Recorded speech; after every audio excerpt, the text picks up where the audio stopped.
Kevin niwe wamwishe.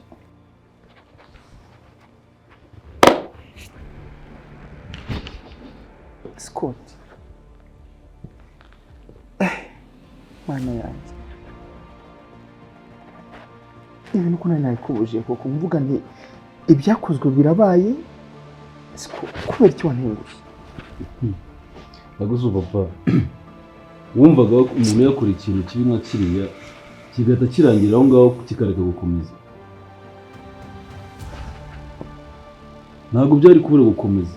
Ibintu byapfuye bwa mbere umuntu abyinjiramo akabikora akora amakosa yose. Kwica umuntu kumena amaraso ntabwo ari ikintu cyiza gusa mu giti kirangira. Bigira inkurikizi nyinshi. Muri ibyo rero muri mwumva bya Kevin biri muri zo nkurikizi z'ibyo byose ndimo ndababwira.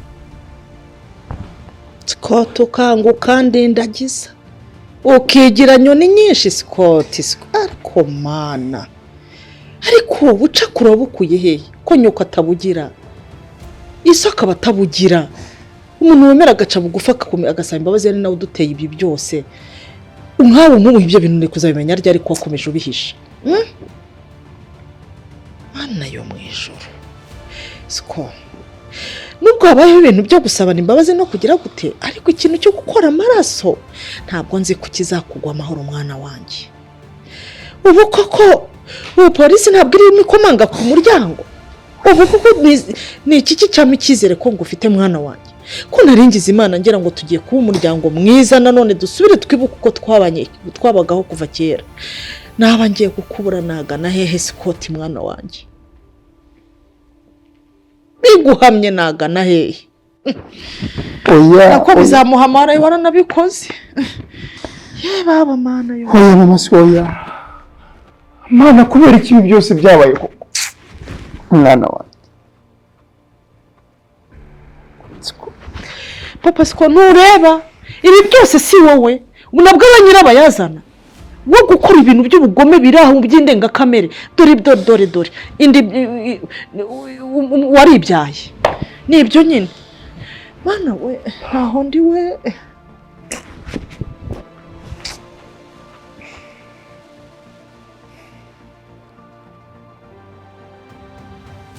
ubu nk'ubu kuko amaherezo azabaye nk'ubu Scott byambuze nicyo mvuga papa Scott uyu mwana wacu niba tumubuze waramwishe Kevin cyangwa urimo urarota kanguka ni kumanywa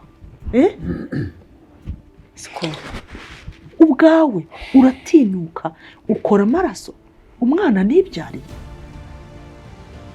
Scott urabikoze mama Scott Imana yaje aracyabyemera papa Scott mama Scott yo karame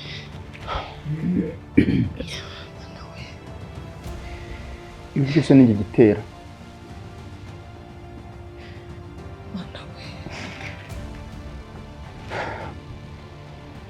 izo zose ni ingaruka z'icyaha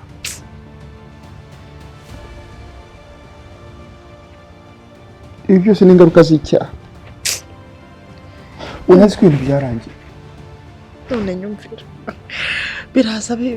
haraza ibindi bishyashya okay Scott kandi ko tugiye kwishima umuryango nanone umutima urimo no kundya ahubwo ariko mfite ubwoba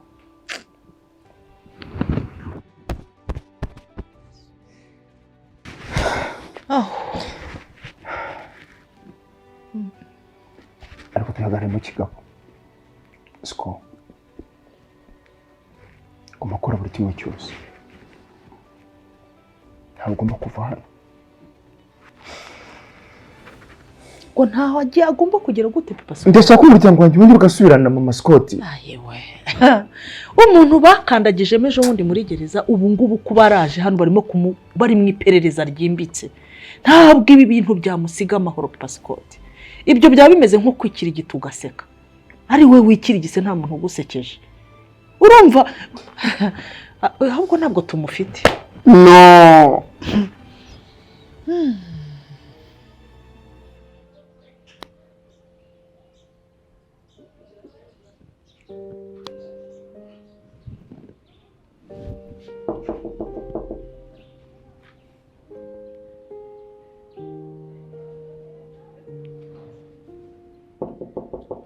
Ni karibu.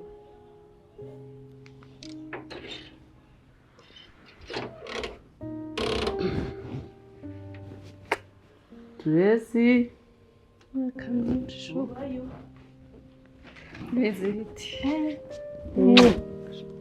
Ni karibu pe.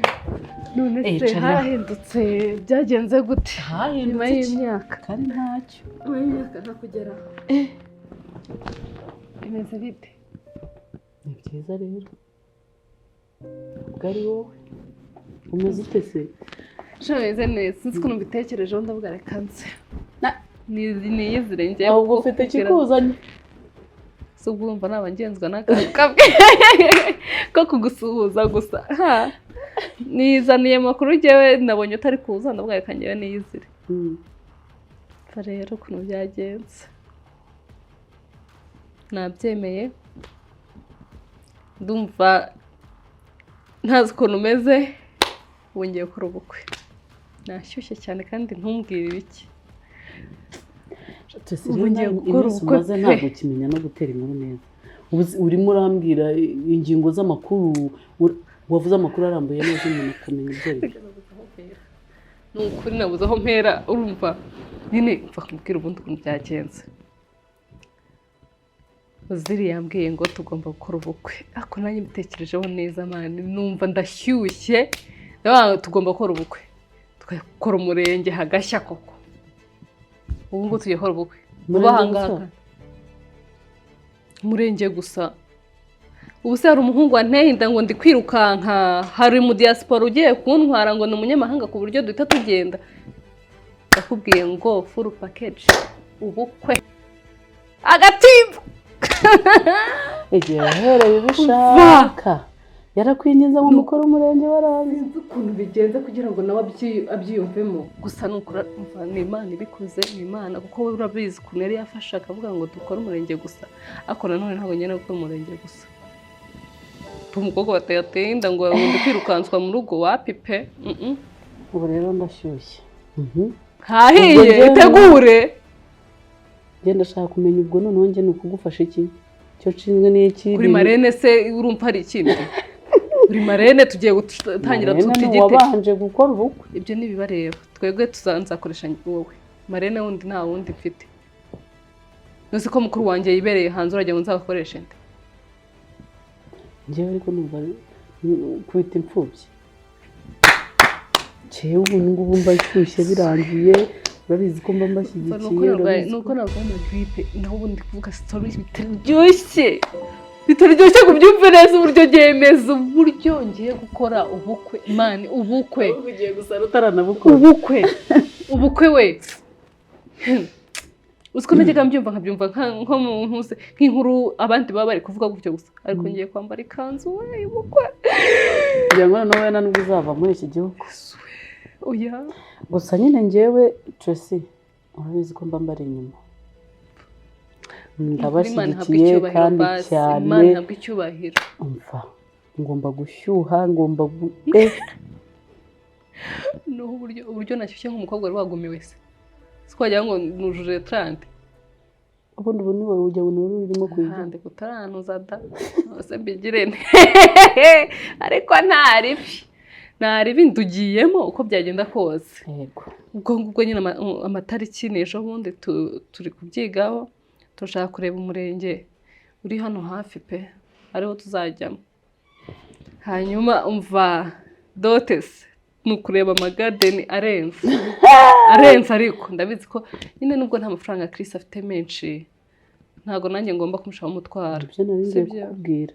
Bora Tracy nubwo tuba dushyuha iki ngo dushaka ngo turemeza abantu ngo wajya ahantu hahenze n'iki ariko ugomba kugendera ku bushobozi bw'umuntu mugiye kubana cyane. Nta mpamvu yo kumugora bitewe n'ubushobozi afite ni nako uzakora. Dupfa kuba tugiye gukora ubukwe. Upfa kuba ari ubukwe umva nkubwire njyewe na Chris ubu ngubu ni gutya mirere. Na mirere. Amen. Imana ntabwo icyubahiro Imana ntabwo icyubahiro. Nukuri umukobwa wese ni ndatabawe.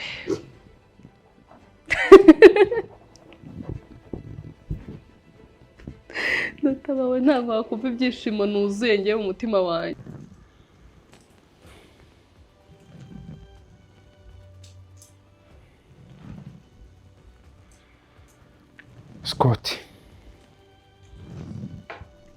Scott, ndakumva papa.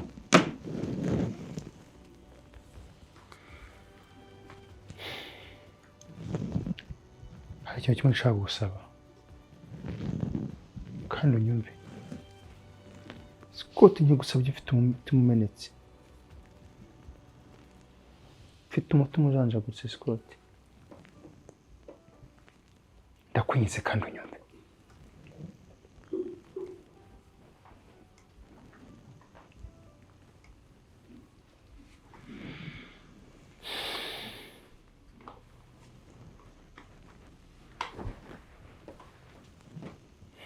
Scott, please, reka kwihagararaho, reka kwihagararaho. Nabitekereje nsanga nkuretse gutyo ntabwo bwaba ari ubugwari nanone. Scott, mfite kukurwanirira, nta wundi mfite wo kubikorera, ni wowe Scott. Ibintu byo kuvuga ngo reka njye guhanwa kubera ko ibi n'ibi, yes, igikuru nuko wicuza, ariko kandi nanone ntabwo mfite kukubura Scott.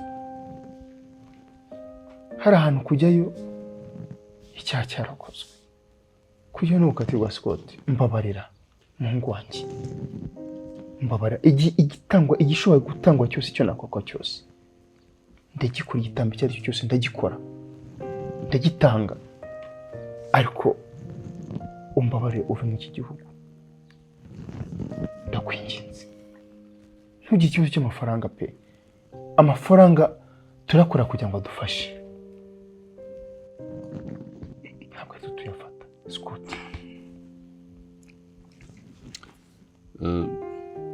Ibyo mbwira ndabyumva, ndetse ndabyumva cyane nk'umubyeyi ko nawe ubwawe umpangayikiye, ni nabyo koko,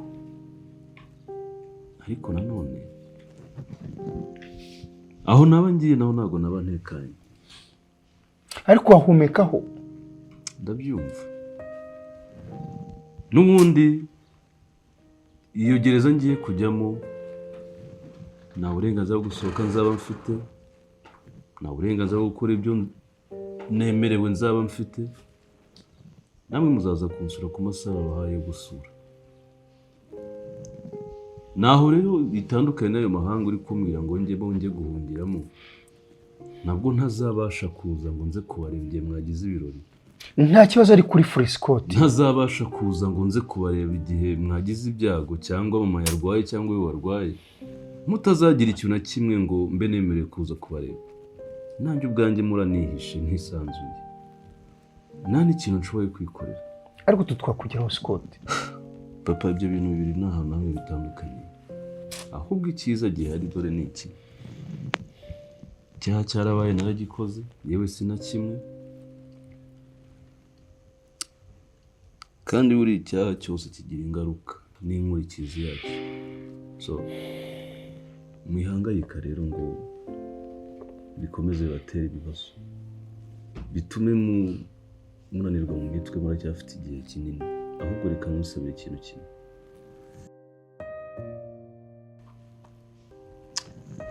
mbabarira umfashe uzite kuri mama. Mama nawe muntu asigaranye, ubu ngubu mama aragukeneye, kandi nawe uziteho. Naho ibindi byo Imana ntizabikora, niyizi uko nzabaho, ni nayo izi niba ndi uwo gupfa cyangwa ndi uwo guhera muri gereza. Ako Scott, wibuka ko ibi byose ari njye wabiteye.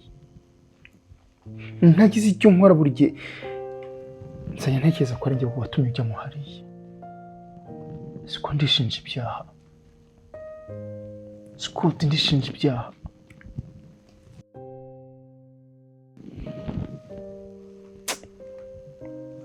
Nayindi solution.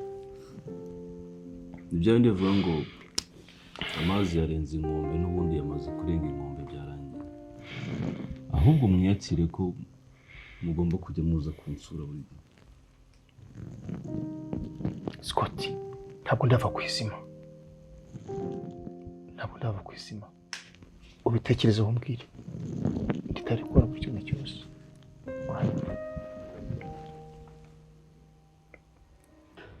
mva ariko imikenyero tureba ahantu tuyikura heza pe.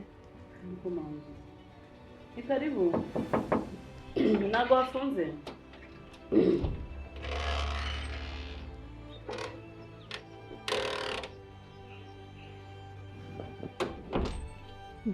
Ni karibu. Okay. Karame. Meze neza? Meze neza ahubwo bite? Harya ntabwo nakubwiye. Mperuka Keza yarakoze impanuka umbwira ko adashobora kugenda hano. Umbwira ko adashobora kugenda. Noneho sinzi ibintu nabaye pe, uzi ko nibagiwe kubwira. Yari yarayikoze nyine uzi ko nirugaga ndira.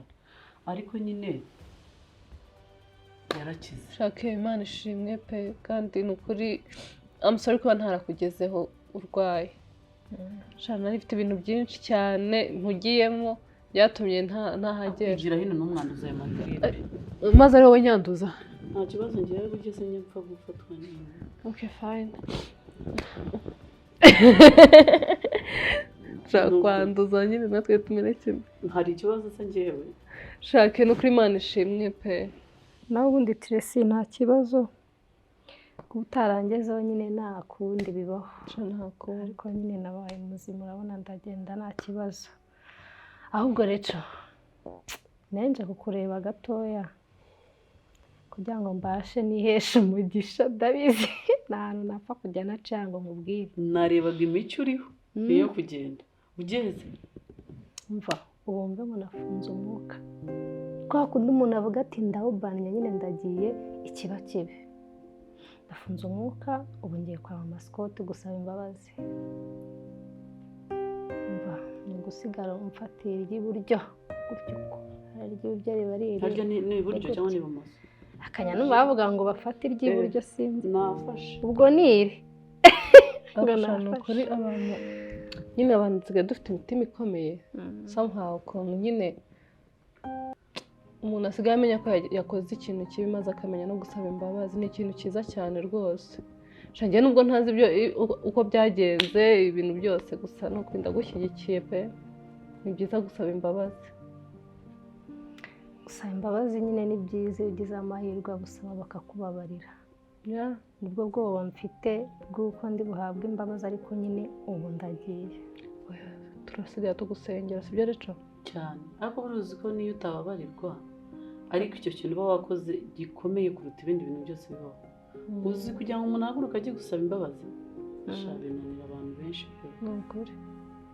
Icyo ni igikorwa cyiza kandi cy'ubutwari. Buriya aba yanamaje kumusaba imbabazi hakiri kare kubera ko yanabyiyumvishemo akumva ko ugomba kujya gusaba imbabazi. Ni ikintu umva kwigenda gushyigikiye cyane pe. Aho ugiye umva biraba kandi biragenda neza.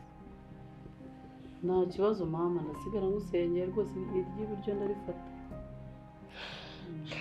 So reka mbareke rero mukomeze mwiganire ubwo ndagiye. Nzakubwira uko byaje kugenda. Sawa.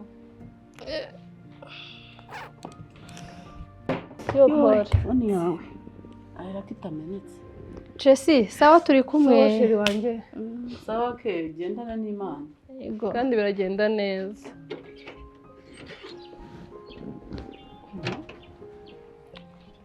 Kabaye na keza cyane maze yabaye keza pe.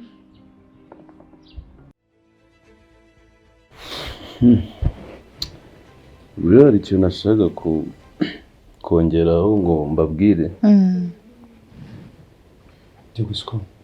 Urabona ko noneho byibura umuryango umeze neza, famiye biri hamwe. Ariko nanjye noneho harageze ngo mbe najye iwanjye nanjye nongere nibane noneho niyiteho ntari hano. Cyane ko birangiye noneho ari amahoro. Hanyuma ibindi nkabikurikirana nibereye mu rugo. Ntimunapanike ngo mbifate nk'ibintu bikomeye cyane dore ko mbona byabahangayikishije cyane. Ubwo nyine nta kundi polisi nikora ibyayo bakabona ko n'ubundi icyaha cyakomeje kumama ari ngombwa ko nsubira kuri gereza n'ubundi nagenda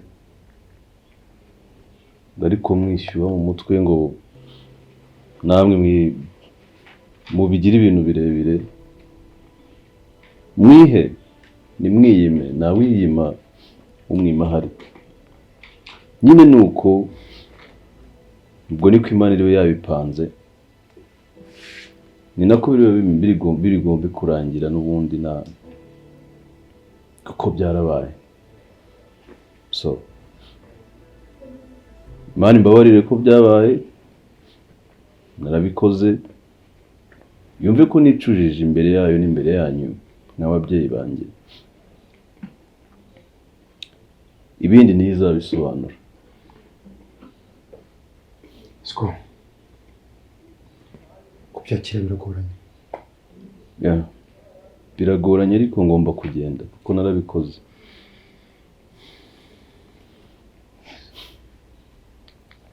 ntarenze ko ngiye kongera gushima n'umuryango wanjye ariko shitana cyakomeza kwitambika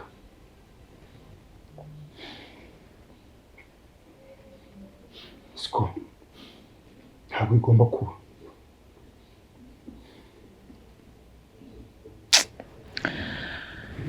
Scott biragoye kwakira yuko ugiye gusubira hari ahantu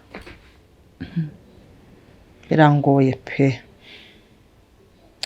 gusa mu rundi ruhande ndishimye kandi ndababaye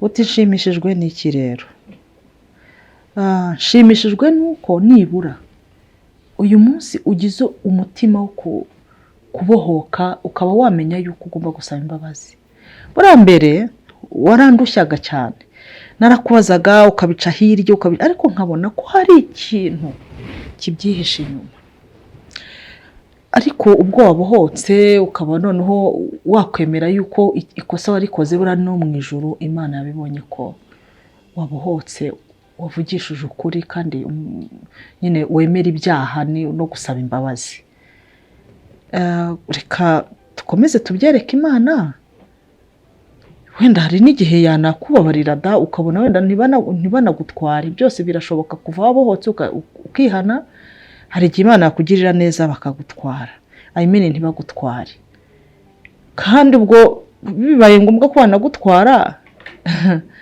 icyo nzi cy'imbere y'Imana waba ubohotse unatabarutse wazabona ijuru njye ndumva nta kindi numva narenzaho mureke dukomeze dusenge duhuze imitima n'ubundi turebe ibijya mbere ibyo ari byo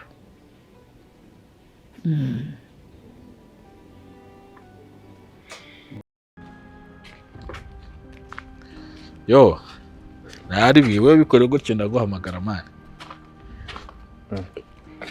ubundi bukwihamagariye nabyo kumamagara usawa reka ndaje nkuvugisha ugiye gutekaho imitwe sha sha muri iyi minsi se sha ugira ngo ni ugupanga imitwe mishyashya kuko iyi Kigali iyo umuntu yari afite yarashize ibintu byabaye danje ariko umenye ufite diru za danje muri iyi minsi narakubuze hasi sha ni ukwiha amahoro mane bigarije uvuga ati reka niturize nitekerezo neza bari ngira ngo mane ngo wimutse muri quartier wigeze uza kunshaka mu rugo urambura nigeze kuza rimwe nje kureba Leco nakubura nyine wagurutse mane so bizi se mane burarega baravuga ngo akari babona umugabo udafite amafaranga ukuntu aba yihebye gusa mutema ari genge ngarukira abakobwa bajya banga umuhungu kwera nta mafaranga bro nukuri iyo nta mafaranga mfite nanjye ubwanjye mba niyanze ku buryo mutavuga ati sha wa mbebe yandebye akabona nta giceri akanyanga nta n'impamvu yo kumucira urubanza tu nanjye mfite ibiceri byinshi byo muri iyi minsi ibiceri se byaye warafite se ngo umeho duke ngire nkwereka utuntu nikorera sha wapi ni yandi yo gutuma umuntu nyine ataguza gake gake ariko umuntu aba ari kugenda yubaka bimeze bite se sha ni fresh ngira ngo se ntidore nagushakaga mwana man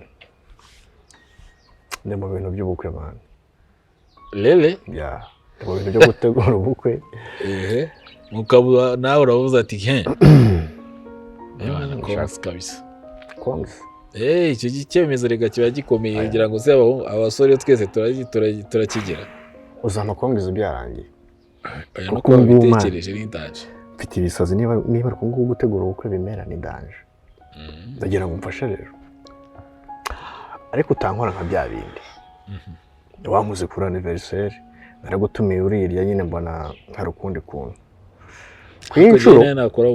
kw'inshuro ntabwo gusaba kuzanzira mu bukwe kuko ndabizi neza ntabwo waza ico nicyo niko yavuga ndashaka kumfasha rero sasa man ngewe nakubeshya ikintu icyo cyo cyose nta kigukora pe nkagufasha nk'imiga yanjye uvanyemo icyo tuntu nakunze ko wahise ukimenya uvanyemo ibyo kubwira ngo ngewe yenze kukureba tu kuri nive waranteye gushinda mvuga ni buriya umusaza hajemo igikwe byaba ari birebire ariko byagenze neza cyane fresh byagenze neza umenyereye imihanda ubuze utuntu nyine tujyanye n'ibyo bintu sare za danje sound zimeze neza abaye MC batwika mbese ibintu nyine nk'ibyo ngibyo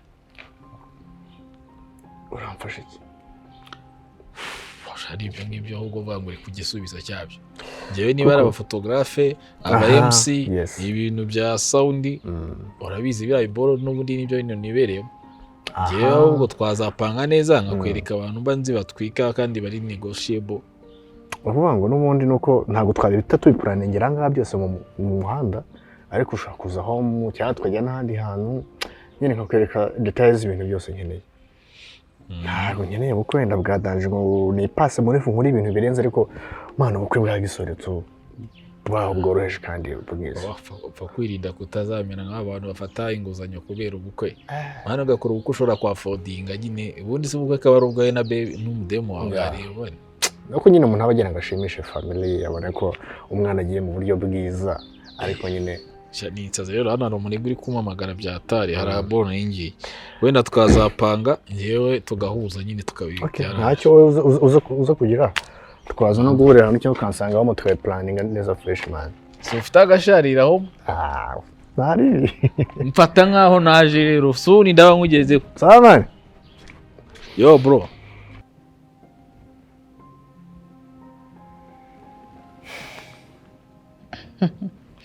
Nese Pascal ko mbona uri kure cyane biti Namaskar ndi kure nguma ari gutekereza kuri situation ya Scott mugenda ntegereje ko tugiye kongera ku muryango twongera twishima ariko biriya bintu ntabwo bishobora kurangira hano Masco gusa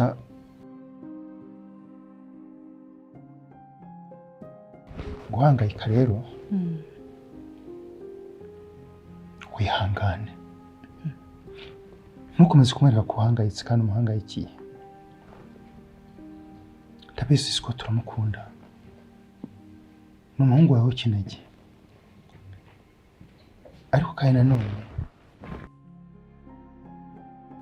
iyo umuntu akoretse ko wabaye nawe ukabarana nawe ahita abona ko ntacyo umumariye ahita abona ko nta mutandukaniye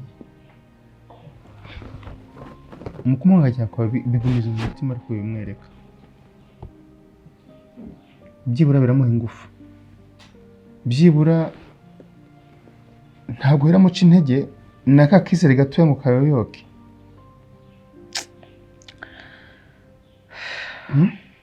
bifite kumuha ingufu tukamuha hafi tukamubona ko turi kumwe mu bintu ibyo ari byo byose ariko nakoshye nanjye nashwanyaguritse Pascal nkubwiza ukuri kw'Imana ntabwo nareka guhangayika ubu ngewe ninjye uzi iyo mutari muri iyi nzu ndibuka babatwara mwese iki kizu ukuntu cyari kimeze n'ijyo ubizi nabuzwa n'iki guhangayika koko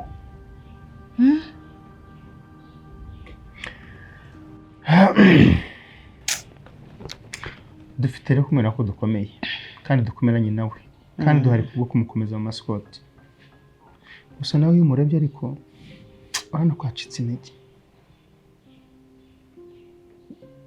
gusa nanjye mukunde kandi ko yemeye kwicuza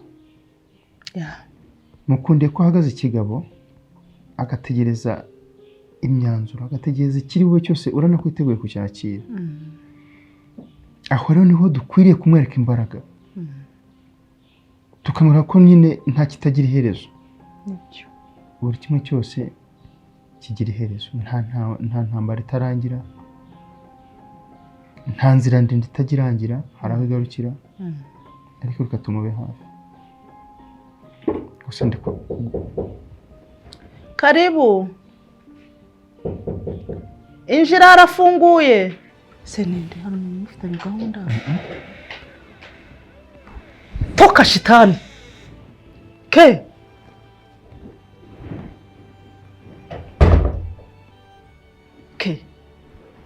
ni wowe cyangwa ndarota?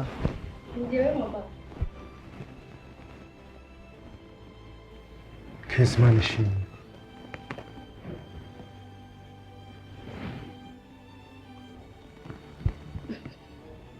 Mana yo mu ijuru ke hobe ayiwe Yesu we yambi.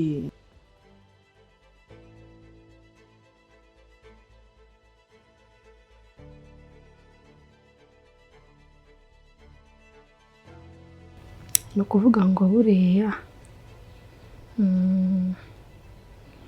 icyiza cyagakwiye kuganza ikibi. Kukuri bajya bavuga ngo